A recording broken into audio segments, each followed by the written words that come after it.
Hey, Coach, how did it go today getting back out there in the heat? It was good. It's coming off. As you get into this week, kind of downward slope of camp, I guess. But we need the work. Everybody's obviously sore, and you're trying to get a lot of good work in. A few guys, a little bit of a stomach bug kind of going around. So, guys that were make sure we're taking care of them and all that stuff. But it was good practice overall.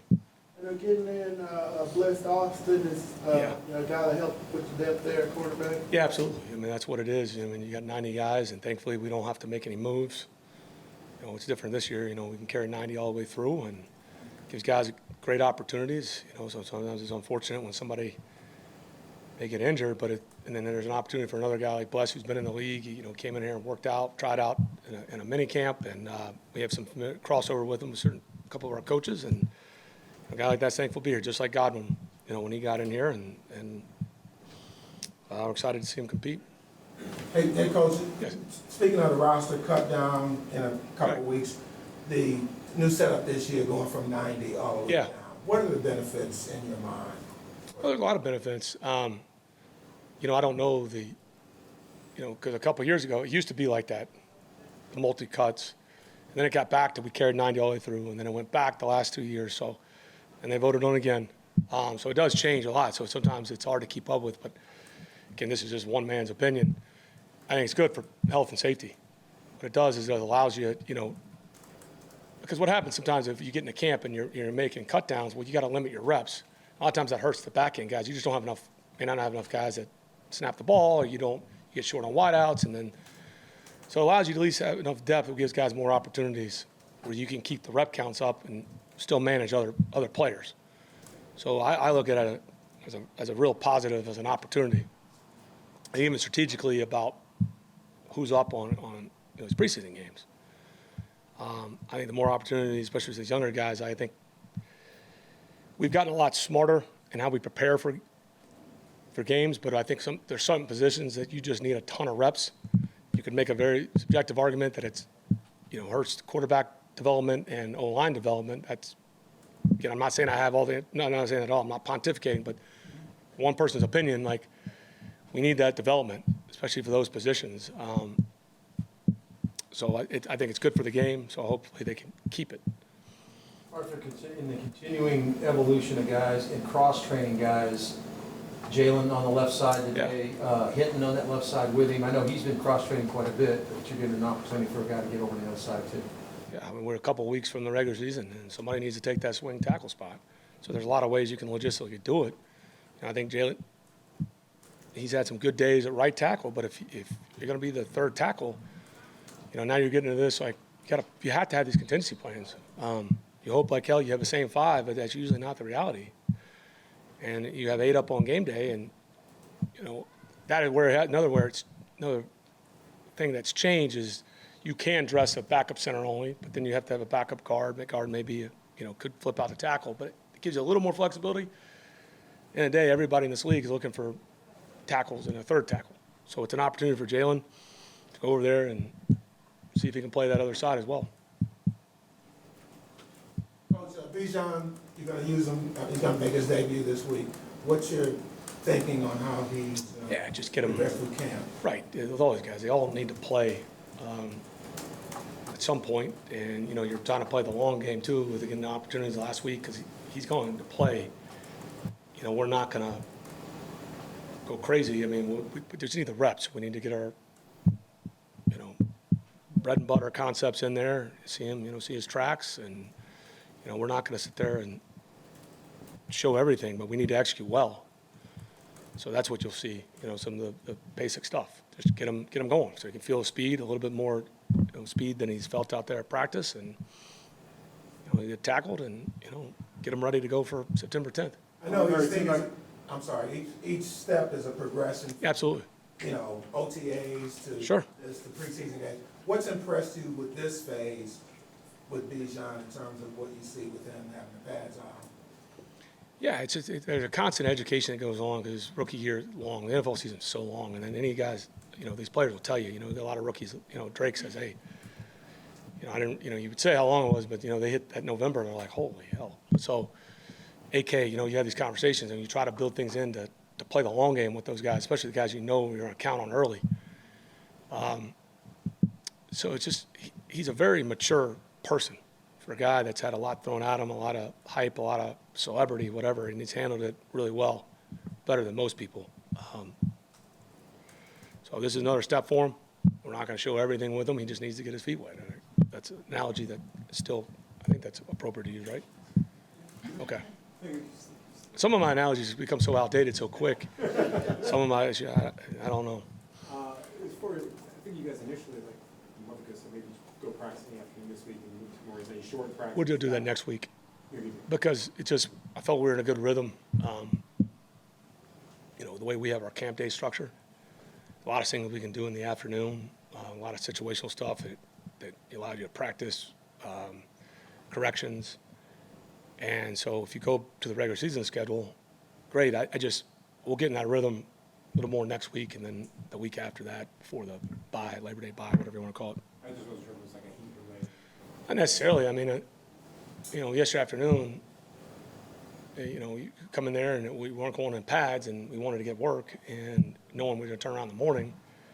A lot of it's logistics. It certainly helps, but it's not the only reason. As for Ade got hurt in practice. A lot of guys, we just, I hate to keep saying, wait till I get all the results. I mean, like I said, we saw Clark get carted off, and he thankfully was okay. We've seen other guys that get in a runoff, and you just don't know. And know it was an ankle, foot, something happened. Don't play it, but we just have to see. Arthur, the success of what you got last week in the 2 practices in Miami, is that something as you look down the road that you'd like to do maybe more of in a camp, where you get a couple of those types? We did 2 last year. It was fine, the way it worked out. We did weeks 2 and 3. This one was a little bit different because we did a week 1. Depends on the schedule is, because we have the extra home preseason game just because we only have 8 home games, regular season home games. So you're only on the road once, right? So we don't travel a lot. That was good for us to get out of town. I mean, we don't leave again until we go the night before Detroit or the afternoon before we play Detroit. So we're in Atlanta for a long time, just the way the schedule falls. Yeah. So if it had worked out, would we have brought another team in there? Sure, but I'm pretty happy. It's a year by year and what you think you need, and kind of a lot of the logistics of the way the schedule is, the travel and where you're going early in the year. So there's a lot of things that go into it, but pleased the way it worked out this year. But yeah, we don't travel for a while. It's not all really, but like, in terms of the second preseason game, which obviously used to be the third one Yeah. years back, do you prefer that at home or on the road, considering that's when your starters get? Not necessarily, because it's going to be different every year. Like we played last year, we didn't practice against Detroit. Those guys played a little bit more in the first one. We did practice in New York, but we had a hell of a lull because we didn't play till Monday night. And so, you're counting the reps like the way that thing was set up. We had really good work in New York, but it was a long time before we played that game till that Monday night. And so guys needed to play. And you're looking along. And then we turned around. We had Jacksonville here. We had a quick turnaround, if you remember. We had 2 really good days with Jacksonville, and we didn't play those guys in the third one. So it just set up differently. Like week 1, we had a joint practice where we were. If we felt we needed to get them out there, it's whatever you want to, how you want to divvy up the reps. We just felt as you take it year by year and where you're at as a team and kind of how it's set up. So that's why it's not, D-Led's asked me before, there was such a fixed model in this league, the old dress rehearsal. There's so many old fixed models that have just changed. I mean, whether from the CBA, the roster size, COVID, I mean, it's life, right, in every industry. I just don't see a lot of people doing that anymore. The game plan week, right? It just doesn't happen. Like some people barely played anybody. Some people now they play them more depending on their team. Like some teams, like even noticed like Green Bay, like they didn't play anybody. And then the other day, it's the first time I believe since Matt's been there, they need to play. They felt that was needed for them. And it shows like flexibility, like not a rigid guy. So there's just so much going on case by case with team. But yeah, that used to be the traditional, right? Preseason 3, dress rehearsal. Turn around a couple days later and, maybe you got one series and then it was all the guys trying to make the team. It's just such a different model now. I guess what I was getting at was if you have a preference of whatever game you play your starters, whether it's at home or on the road, in terms of a prep situation, dress rehearsal or not, like whether there is a preference there for you. It's going to be how the way the schedule falls. Not saying, like, we look at it like, never think I have all the answers. I promise you that. But when you look at year to year, what I thought what helped us was the joint practice early, just the way the schedule fell. We don't make the schedule. So when you're able to thankfully Miami was willing to host us down there. We got good work. And then just unique, we play a lot of home games early. We happen to have 2 home games coming up. Like, we need to get reps in our stadium. It's good for us. And, if we'd had a joint practice this week and not last week, would I have changed? Probably. But we feel good about where it lies, the way it fell for us. And I think it's you can do 2 things at once. Like, it's good for us to play at home because we have a lot of home games early, and we need the reps. You mentioned the long game a couple of times today. As you figure out, how you want to divvy up touches among all the offensive guys, how far down the line can you realistically look in a season, if that makes sense? Yeah, it's a little, I think the easiest way to put it, like sometimes with the targets with receptions, they certainly have a say. If they want to take somebody away, you can double them. Okay, then you can try to force a play to them to get them a touch. Is that the best thing for you and the team? So, or again, guy may be the primary. I like it, make pressure, move on. There's so many things. Right. With a running back, sometimes I can guarantee you he can touch the football. It may not be, it's just a little bit different how you want to divvy that up as well. I think it's easier to divvy up rushing attempts than it is, targets, whatever. Because I can call 17 plays in a row to Drake. Right. If they're doubling Drake, or or something happens on a play, it breaks down. Like, he may not touch the football, and do you want to force a screen into him, a battle to get him a touch? Yeah, you can play the game like you're trying to constantly. That's what it is. So you have a plan in place that you would like to do that, but again, if they have a say, then you got to counterplay, and it's just like at some point in the preseason, it's like diminishing returns. Like, you just want to force a ball into them, get a tip, into a team meeting. You don't want that. So yes, you have a plan, but you better be flexible. But rushing attempts certainly is a little bit easier to control. How much of that plan is based on the long game, for just like health and safety maybe is the wrong way to put it, but I'd love to give this guy 35 carries, but I can't do that for a month because then in November, is that a big part of it? Is that? Yes and no, because if you've got to do whatever you can to win the game. Right. So, like in week 1, perfect example, Damian went down really early in that game.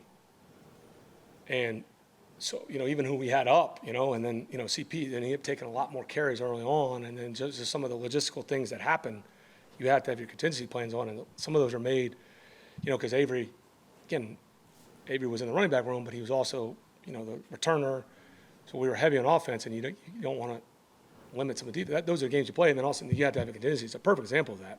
Going to that game, we were trying to divvy carries up between Damian and CP. Hell, unfortunately, Damian got hurt, so you have to adapt in game like that. And then, or if somebody's just rolling, like we may get in a situation like, hey, we wanted to get these number of carries, and all of a sudden Algier, he got the hot hand, and what you're doing with him is working. Like, don't be rigid enough to say, well, we got to win that game. So that's the best way I can answer. Yes, you have a plan. You also have a contingency plans, and don't be so rigid where you're going to hurt the team. Like, that's, to me, it would be malpractice. With Hennessy in the offensive line, I'm not asking for specifics, but is there a time you would need to see him back to get enough reps in before week 1 in order to? Here's what I'm thankful for. I think we got to I know you're not your coaching. I'm not pumping your coaching prowess here, D-Led. But Dwayne Ledford, I think, has done a hell of a job.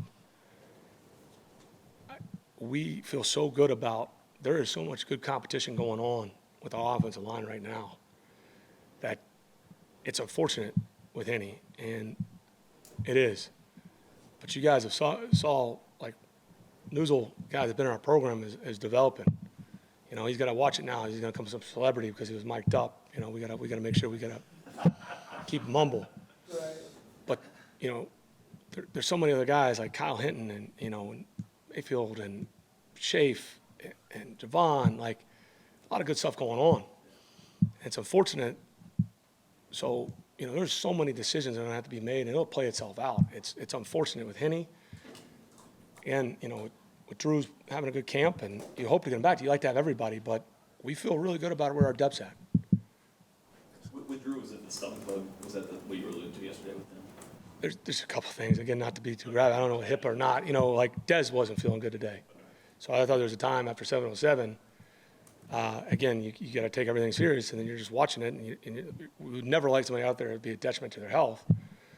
Again, you just never know. You know, is he trying to act like he's having this Jordan flu game, or, you know, if I got to worry about wearing white practice pants, do we got to, hey, save him from you guys so we don't have an accident that goes viral? Maybe, but, you know, he went through it, and so there's a lot of things going on out there.